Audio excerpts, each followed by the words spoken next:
Hello everyone, কেমন আছো সকলে? আশা করি সকলে খুব ভালো আছো, সুস্থ আছো। আমিও খুব ভালো আছি। তো আজকে আবারও চলে এসেছি নতুন একটা ডিওয়াই রেমেডি নিয়ে। ত্বকের যত্নে বেসনের উপকারিতা তো সকলেই জানো।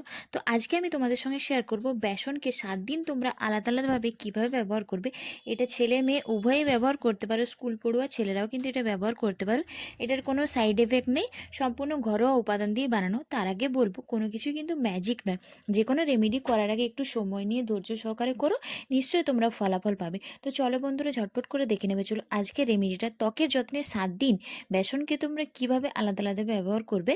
তো ভিডিওটাকে স্কিপ না করে প্রথম থেকে শেষ অবধি দেখতে থাকো। আর যে রেমেডিটা তোমাদের পছন্দ হবে, যে কোনো একটা রেমেডি তোমরা ত্বকের যত্নে কিন্তু ব্যবহার করো এবং রেজাল্টটা কিন্তু তোমরা নিজেরাই বুঝতে পারবে। প্রথম রেমেডিতে আমি নিচ্ছি এখানে অল্প পরিমাণ গুঁড়ো বেসন, আর এর সঙ্গে আমি মেশাবো 1 চামচ মতো টমেটো পেস্ট। টমেটো পেস্ট কিন্তু আমাদের ত্বকের জন্য খুবই উপকারী। মুখের মধ্যে থাকা যে কোনো ধরনের সানট্যান, কালো দাগছোপে কিন্তু খুব সহজেই দূর করে দেয়। তারপর এটাকে হালকা হাতে মুখের মধ্যে 5 মিনিট মাসাজ করে নর্মাল জল দিয়ে ধুয়ে দিও। এখানে তোমাদেরকে একটা কথা বলে রাখি, যাদের স্কিনে টমেটো ব্যবহার করলে সমস্যা আছে, তারা কিন্তু এই টমেটোটাকে স্কিপ করে যে অন্য যে রেমেডিগুলো আছে সেগুলোকে তোমরা ত্বকের যত্নে কিন্তু অবশ্যই ব্যবহার করতে পারো। দ্বিতীয় যে রেমেডিটা বানাবো তার জন্য আমি নিচ্ছি এখানে অল্প পরিমাণ গুঁড়ো বেসন, আর তার সঙ্গে নিচ্ছি 1 চিমটে মতো হলুদের গুঁড়ো। রান্নার যে হলুদের গুঁড়ো হয় সেটাই আমি এখানে ব্যবহার করেছি। তারপর সেটাকে আমি আমার মুখের মধ্যে হালকা হাতে 5 মিনিট মাসাজ করে নর্মাল জল দিয়ে সেটাকে ওয়াশ করে নিচ্ছি।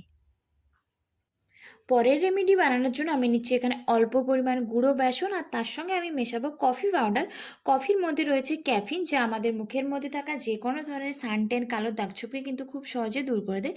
তারপর এটাকে মুখের মধ্যে 5 মিনিট ম্যাসাজ করে সেটাকে নর্মাল জল দিয়ে তোমরা ধুয়ে নিলেই বুঝতে পারবে যে তোমাদের ত্বক থেকে সমস্ত ট্যান কিন্তু খুব সহজেই কিছুদিনের মধ্যেই চলে যাবে। পরের রেমেডির জন্য আমি ব্যবহার করছি 1 চামচ মতো গুঁড়ো বেসন, আর তার সঙ্গে নিচ্ছি 1 চামচ গমের আটা। আর পুরো মিশ্রণটাকে আমি এখানে কাঁচা দুধ দিয়ে খুব ভালোভাবে মিশিয়ে নিচ্ছি। গমের আটা আর বেসন আর কাঁচা দুধের মিশ্রণ কিন্তু আমাদের ত্বকের জন্য খুবই উপকারী। তো আমি এখানে তোমাদের সঙ্গে আজকে অনেকগুলো রেমেডি শেয়ার করছি। তোমরা তোমাদের পছন্দ মতো যে কোনো একটা রেমেডিকে ব্যবহার করতে পারো। তারপর এটাকে মুখের মধ্যে কিছুক্ষণ রেখে নর্মাল জল দিয়ে ধুয়ে নিও। পরের রেমেডিটা ব্যবহার করার আগে আমি প্রথমে আমার মুখটাকে খুব ভালোভাবে জল দিয়ে ধুয়ে নিচ্ছি। তারপর আমি নিচ্ছি এখানে অল্প পরিমাণ বেসন, আর তার সঙ্গে নিচ্ছি 1 চামচ মতো কাঁচা দুধ। কাঁচা দুধ কিন্তু আমাদের ত্বকের জন্য খুবই উপকারী। ত্বকের মধ্যে থাকা যে কোনো ধরনের দাগছোপকে কিন্তু খুব সহজে দূর করে দেয়। কাঁচা দুধের পরিবর্তে তোমরা এখানে গোলাপ জল কিংবা নর্মাল জলও ব্যবহার করতে পারো।